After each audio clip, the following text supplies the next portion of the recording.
নমস্কার। আজকে শুরু করছি শিশু সাহিত্যিক উপেন্দ্রকিশোর রায়চৌধুরীর দুঃখীরাম গল্পের অন্তিম পর্ব। ভালো করিয়া স্নান না করাতে তাহার গায়ের রং ময়লা হইয়া গিয়াছে, পেট ভরিয়া খাইতে না পাওয়াতে ঢের রোগা হইয়া গিয়াছে। এখন তাহাকে দেখিলে আর চট করিয়া চেনা যায় না। এইরূপ অবস্থায় কষ্টে দুঃখীরামের দিন কাটিতে লাগিল। একদিন কাঠ কাটিতে বাহির হইয়া দুঃখীরাম দেখিল যে ঝর্ণার ধারে গাছতলায় এক বুড়ি ঘুমাইতেছে। সে এতই বুড়া হইয়াছে যে তেমন বুড়া মানুষ আর দুঃখীরাম কখনো দেখে নাই। বুড়িকে দেখিয়া সে চলিয়া যাইতেছে, এমন সময় দেখিল যে একটা বিষাক্ত সাপ চুপি চুপি সেই বুড়ির দিকে যাইতেছে। দুঃখীরাম তখনই কুড়াল দিয়া সাপটাকে টুকরা টুকরা করিয়া ফেলিল, আর সেই টুকরাগুলি ঝর্ণার জলে ফেলিয়া দিল। কি আশ্চর্য! সেই টুকরাগুলি জলে পড়িবা মাত্র জলটা টকবক করিয়া ফুটিতে লাগিল। তাহার শব্দ শুনিয়া বুড়ি ব্যস্ত হইয়া উঠিয়া বসিল। বুড়ি খানিক অবাক হইয়া ঝর্ণার দিকে তাকাইয়া রহিল। তারপর দুঃখীরামকে জিজ্ঞাসা করিল, তুমি কে বাবা? দুঃখীরাম বলিল, আমি দুঃখীরাম। বুড়ি বলিল, বাবা তুমি কি চাও? দুঃখীরাম বলিল, আমি কিছু চাই না। তুমি বুড়ো মানুষ, বনের ভিতর কেন আসিয়াছ? কত জন্তু টন্তু আছে, শীঘ্র চলিয়া যাও। বুড়ি বলিল, বাপু তুমি আমাকে প্রাণে বাঁচাইয়াছ, আমি তোমাকে কিছু না দিয়া অমনি যাইতে পারিতেছি না। দুঃখীরাম কিন্তু কিছুই লইবে না, সুতরাং বুড়ি চলিয়া গেল। কিন্তু যাইবার সময় চুপি চুপি বলিয়া গেল, তুমি কিছু লইলে না, আচ্ছা আমি তোমাকে এক বর দিয়া যাইতেছি, যে তুমি যাহা ইচ্ছা করো তাহাই হইবে। দুঃখীরাম ততক্ষণে কুড়াল হাতে অনেক দূরে চলিয়া গিয়াছে, সুতরাং এ সকল কথা সে শুনিতে পাইল না। আজ দুঃখীরামের ঢের বেলা হইয়া গিয়াছে। কখন কাঠ কাটা হইবে, সে কাঠ বাজারে বিক্রি হইবে, তবে তাহার পেটে দুটি ভাত পড়িবে। এ সকল কথা ভাবিয়া বেচারির মনটা একটু দুঃখিত ছিল, তাই তত সাবধান হইয়া পথ চলিতে পারিতেছে না। সামনে একটা ছোট গাছ পড়িয়াছিল, তাহাতে হোঁচট খাইয়া দুঃখীরাম পড়িয়া গেল। একে মন ভালো নাই, তাহার উপর এরূপ দুর্ঘটনা হইলে কাহার না রাগ হয়। দুঃখীরাম রাগিয়া বলিল, দূর হ ছাই, এমন লোকে গাছপালা না থাকিলেই ভালো ছিল। যেই এ কথা বলা, আর অমনি সেখানকার যত গাছপালা সব কোথায় চলিয়া গেল। যেখানে ভয়ানক বন ছিল সেখানে খালি মাঠ ধুধু করিতে লাগিল। কি সর্বনাশ! এখন কাঠি বা কোথা হইতে মিলে, আর দুঃখীরামের খাওয়াই বা কি করিয়া হয়? বেচারা ব্যাপার দেখিয়া একেবারেই অবাক। ইহার কারণ কিছুই ঠিক করিতে না পারিয়া আপন মনে খালি হাঁটিয়া চলিল। বেলা ঢের হইয়াছে, ক্ষুধা আরো বেশি হইয়াছে। এমন অবস্থায় শুধু পথ চলিলেই কত কষ্ট, তাহাতে আবার হাতে প্রকাণ্ড কুড়াল। সে কুড়াল নয়, জল্লাদের কুড়াল। সাধারণ কুড়ালের দুখানার সমান তাহার একখানা ভারী হয়।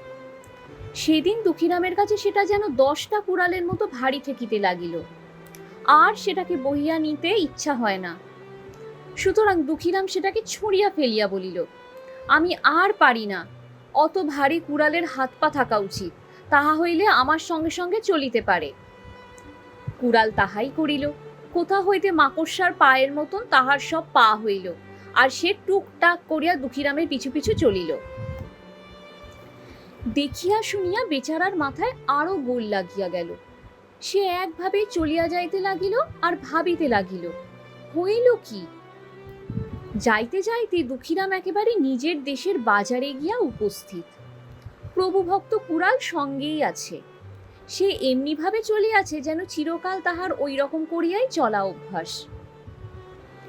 একটা কুড়াল যদি লম্বা লম্বা পা ফেলিয়া তোমার সামনে দিয়া ঢলিয়া যায়, তুমি তাহা হইলে কি করো? আর তেমন একটা কুড়াল যদি বাজারে গিয়া উপস্থিত হয়, তাহা হইলে বাজারের লোকগুলি বা কি করে?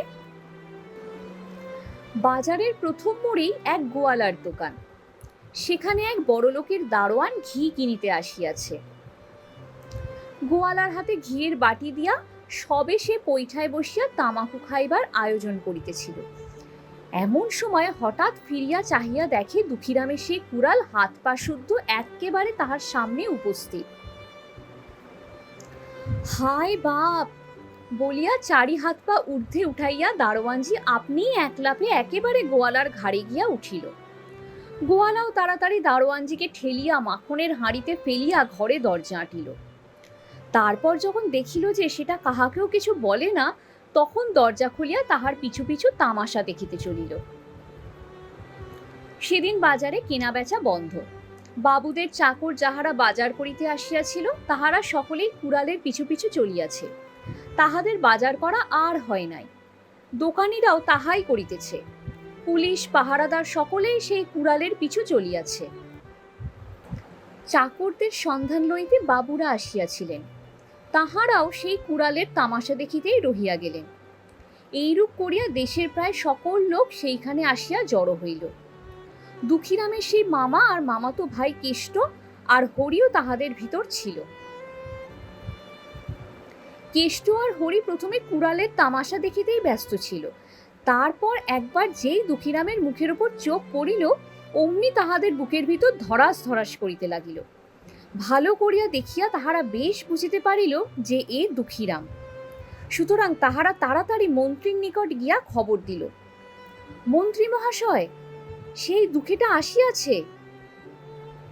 মন্ত্রী অবিলম্বে এই সংবাদ রাজাকে দিলেন আর বলিলেন, মহারাজ, কুড়াল কি কখনো হাঁটে? এই নিশ্চয়ই কোনো জাদু টাদু শিখিয়া বদ মতলবে এখানে আসিয়াছে। রাজা শুনিয়া বলিলেন, ঠিক বলিয়াছ মন্ত্রী, এখনই 10 জন সিপাহী পাঠাইয়া দাও, উহাকে বাঁধিয়া নিয়ে আসু। রাজার হুকুমে দানবের মতো 10টা পালোয়ান দুঃখীরামকে আনিতে চলিল। এদিকে বাজারের লোকেরা দুঃখীরামকে তত গ্রাহ্য করে নাই, কিন্তু তাহার কুড়ালটাকে রাজার কাছে লইয়া যাইতে অনেক চেষ্টা করিয়াছে। কিন্তু সে কুড়ালের গায়ে কি ভয়ানক জোর! তাহার গলায় দড়ি বাঁধিয়া বাজারের সমস্ত লোক মিলিয়া কত টানিল, কিছুতেই তাহাকে এক পাও নাড়িতে পারিল না। বরং তাহারা যে 10 মিনিট ধরিয়া প্রাণপণে হিঁ করিয়াছে, ততক্ষণে দুঃখীরামের কুড়ালি তাহাদিগকে 1/2 মাইল খানেক টানিয়া লইয়া গিয়াছে। এমন সময় রাজার পালোয়ানেরা আসিয়া দুঃখীরামকে বাঁধিতে লাগিল। দুঃখীরামের কাছে আজ আর কিছুই আশ্চর্য বলিয়া বোধ হয় না। সে কেবল দেখিতেছে এরপর কি হয়। স্বয়ং বড় মন্ত্রী পালোয়ানদের সঙ্গে আসিয়াছেন আর বলিতেছেন, শক্ত করিয়া বাঁধো। একথা শুনিয়া দুঃখীরাম নিতান্ত দুঃখিত হইয়া বলিল, অন্যের বেলা বলা খুব সহজ, তোমাকে একবার ওরকম করিয়া বাঁধিত, তবে দেখিতে কেমন লাগে। অমনি 4টা পালোয়ান মন্ত্রী মহাশয়কে চিৎ করিয়া ফেলিয়া ঠিক দুঃখীরামের মতন করিয়া বাঁধিতে লাগিল। মন্ত্রী মহাশয় প্রথমে আশ্চর্য বোধ করিলেন, তারপর চটিয়া লাল হইলেন, কিন্তু পালোয়ানেরা তাহাকে গ্রাহ্য করিল না। রাগে মন্ত্রী মহাশয়ের কথা বাহির হইতেছে না, চোখ দুটো ফুটিয়া বাহির হইবার উপক্রম হইয়াছে, গলার শিরা ফুলিয়াছে, মুখে ফেনা উঠিতেছে, কিন্তু পালোয়ানেরা তথাপি তাহাকে বাঁধিতে কসুর করিতেছে না। বেশ করিয়া বাঁধিয়া তারপর পরীক্ষা করিয়া দেখিল ঠিক দুঃখীরামের মতন বাঁধা হইয়াছে কিনা। যখন দেখিল যে দুজনকেই ঠিক একরকম করিয়া বাঁধা হইয়াছে, তখন তাহাদিগকে কাঁধে করিয়া রাজার নিকট লইয়া চলিল।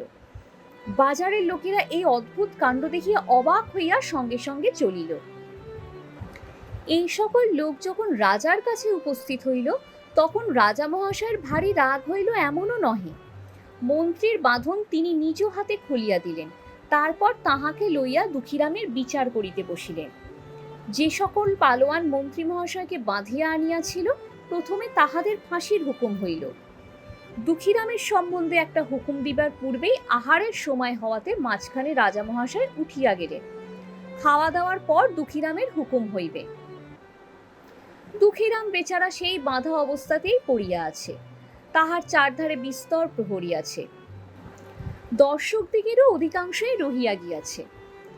দুঃখীরামের দুঃখের কথা আর কি বলিব, অন্য কষ্টের বিষয় আর এখন ততটা ভাবে না, কিন্তু ক্ষুধা তো কিছুতেই থামিয়া থাকিবার নহে। রাজা মহাশয় মন্ত্রী মহাশয় সকলেই আহার করিতে গিয়াছেন, কত সুখাদ্য জিনিস খাইয়া তাহারা পেট ভরিয়া আসিবেন। দুঃখীরাম দীর্ঘ নিঃশ্বাস ছাড়িয়া বলিল, আহা, ওসব জিনিস পদ আমাকে কেহ এখন আনিয়া দিত। রাজা মহাশয় আহারে বসিয়াছেন, সোনার পাত্রে শতব্যঞ্জন সাজাইয়া তাহার সামনে রাখিয়াছে, তাহার সুগন্ধ নাকে গেলে লম্বা লম্বা নিঃশ্বাস টানিতে ইচ্ছা হয়, জিভে জল আসে। হাত ধুইয়া সবে রাজা মহাশয় খাইবার উপক্রম করিয়াছেন, অমনি থালাশুদ্ধ খাবার জিনিস কোথায় মিলাইয়া গেল। মন্ত্রী মহাশয়েরও ওইরূপ দশা হইল। এদিকে দুঃখীরামের আক্ষেপ শেষ হইতে না হইতেই তাহার সামনে রাজা ও মন্ত্রীর আহারের সমস্ত আয়োজন আসিয়া হাজির হইল। দুঃখীরাম তাহাতে কিছুই আশ্চর্য বোধ করিল না, তাহার খালি দুঃখ হইতে লাগিল, হায় হাত পা বাঁধা। বলিতে বলিতে তখনই তাহার বাঁধন খুলিয়া গেল। সে এক লাফে উঠিয়া বসিয়া দু হাতে লুচি, মাংস, পোলাও, পায়েস, মিঠাই, মন্ডা মুখে পুরিতে লাগিল। প্রহরীরা ব্যাপার দেখিয়া এতক্ষণ হতবুদ্ধি হইয়াছিল। হঠাৎ তাহাদের চৈতন্য হইল। একজন বলিল, আরে ধর, পালাবে। আর একজন বলিল, কোথায় আর পালাবে, আমরা এতজন চারধারে দাঁড়িয়ে আছি। আহা, বেচারার সামনে এত জিনিস এসেছে, একটু খেয়ে নিতে দে। ও কথা শুনিয়া সকলেই বলিল, আহা, খাক খাক। দুঃখীরাম ইহাতে নিতান্ত কৃতার্থ হইয়া বলিল, বাপু সকল, তোমরা রাজা হও। সেই রাজসভায় রাজার সিংহাসন ছিল। দেখিতে দেখিতে সেখানে তেমনি আরো হাজার সিংহাসন হইল। তারপর সকলেরই রাজার মতো বেশভূষা হইল, আর তাহারা এক একটা সিংহাসনে উঠিয়া বসিল। রাজা মহাশয় সভায় আসিয়া দেখেন তাহার মতন ঢের রাজা সভায় বসিয়া আছে। তাহারা তাহাকে বলিল, মহারাজ, উহাকে ছাড়িয়া দেওয়া হোক। রাজা আর কি করেন, এতগুলি রাজার অনুরোধ ঠেলিয়া ফেলা তো সহজ কথা নয়। কাজেই দুঃখীরাম তাড়াতাড়ি খালাস পাইল। এমন সময় মন্ত্রী মহাশয় আসিয়া উপস্থিত। তিনি এতগুলি রাজাকে এক ঠাঁই দেখিয়া একেবারে হতবুদ্ধি হইয়া গেলেন। যেদিকে চান সেদিকেই রাজা, আর মন্ত্রী মহাশয় খালি দুহাতে সেলাম করেন। সেদিন পেটে ভাত অল্পই পড়িয়াছিল, তাহাও হাজার রাজাকে সেলাম করিতে করিতে কখন হজম হইয়া গেল। দুঃখীরামের কথা শুনিয়া মন্ত্রী মহাশয় যার পরনায় ব্যস্ত হইলেন। জোর হাতে তিনি রাজাদিগকে অনুনয় করিতে লাগিলেন, দোহাই ধর্মাবতারগণ, পুনরায় ইহার বিচার করিতে আজ্ঞা হয়। এমন দুষ্ট লোককে সহজে ছাড়িয়া দিবেন না, কখন কার সর্বনাশ করে তার ঠিক নাই। এই কথা শুনিয়া রাজাদের ভিতর হইতে একজন বলিল, সর্বনাশটা যে কে করলে তা তো বুঝতে পারছি না। আমি তোমার মেথর ছিলাম, আর আজ আমাকে রাজা করে দিয়াছে। এই এখনই তুমি দুহাতে আমাকে কত সেলাম করলে। মন্ত্রী মহাশয় আশ্চর্য হইয়া দেখিলেন, সত্যি সত্যি তাহার মেথর রাজা সাজিয়া বসিয়া আছে, আর তিনি তাহাকে সেলাম করিয়াছেন। ক্রমে দেখা গেল যে যত রাজা বসিয়া আছে সকলেই কেহ সহিস, কেহ পাইক, কেহ দারোয়ান, কেহ দোকানি, কেহ ভিখারি। রাজা মহাশয় আর মন্ত্রী মহাশয় লজ্জা রাখিবার আর স্থান পান না। রাজা তাড়াতাড়ি হুকুম দিলেন, আবার বিচার হইবে, উহাকে ধরো। কিন্তু কে ধরিবে, সবাই রাজা সাজিয়া বসিয়াছে, হুকুম খাটিতে কাহারও ইচ্ছা নাই। অগত্যা মন্ত্রী মহাশয় ধরিতে গেলেন। দুঃখীরাম তাহা দেখিয়া বলিল, মন্ত্রী মহাশয়, অত কষ্ট করেন কেন? এই যে আমি হাজির আছি, কিন্তু আমার প্রাণদণ্ড হইলে আমাকে মারিবে কে? জল্লাদ যে রাজা হইয়া গিয়াছে, এখন আপনি আর রাজা মহাশয় জল্লাদ হইলে তবে হয়। বলিতে বলিতে রাজা ও মন্ত্রী সেই সুন্দর চেহারা আর জমকালো পোশাক কোথায় চলিয়া গেল। তাহার পরিবর্তে নেংটি পড়া কুড়াল হাতে কালো ভূত দুই জল্লাদ সাজিয়া জোর হাতে হুকুমের অপেক্ষা করিতে লাগিল। এখন হুকুম দেয় কে? দুঃখীরাম এতক্ষণে বুঝিতে পারিয়াছে যে যে কারণেই হোক সে যে ইচ্ছা প্রকাশ করিতেছে ঘটনায় তাহাই হইতেছে। ইচ্ছা করিলে এখন সে কি না করিতে পারিত। কিন্তু সে বলিল, মহারাজ, আপনার নুন খেয়েছি, আপনার নিকট অকৃতজ্ঞ হইব না। আপনার রাজত্ব আপনারই রহিল, এখন আমাকে বিদায় দিতে আজ্ঞা হোক। লজ্জায় রাজা মহাশয় মাথা হেঁট করিয়া আছেন। দুঃখীরামের কথা তিনি আর কি উত্তর দিবেন? কেবল বলিলেন, আমার সমস্ত রাজ্যই তুমি লইতে পারিতে, ইচ্ছে করিলে আমায় প্রাণেও মারিতে পারিতে।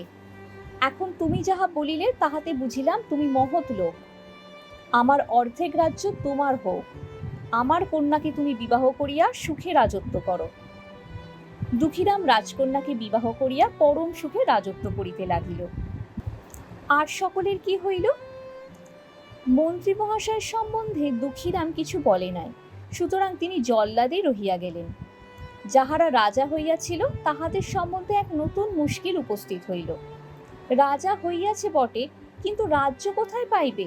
অথচ সকলেই বলে আমি রাজা হয়েছি, যে কাজ কেন করব? ইহাতে ভারী অসুবিধে হইতে লাগিল।